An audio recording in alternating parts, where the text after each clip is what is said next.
දින ගෙවී යනු ඇත. ඔබට ඔබවම නොදැනෙන නොතේරෙන තරමට ඔබ අතරමං වෙන්න පුළුවනි. ඒ කෙසේ වුවද යම් මට්ටමකට ඔබ ඔබවම විශ්වාස කරන්න. ඒ පිළිබඳ වගකීම ඔබම ගන්න. එවිට ඔබට ඔබගේ සාර්ථකත්වයේ මඟ විවර වනු ඇත.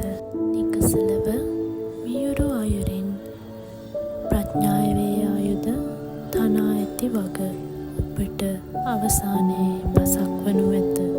එය ඔබ වෙනුවෙන් ඔබගත් හොඳම තීරණය වනු ඇත. ඉතින් තවත් ඔබ වෙනුවෙන් පසුතැවිලි නොවී ඉදිරි දින ඉතාම ශුභදායී බව විශ්වාස කරන්න.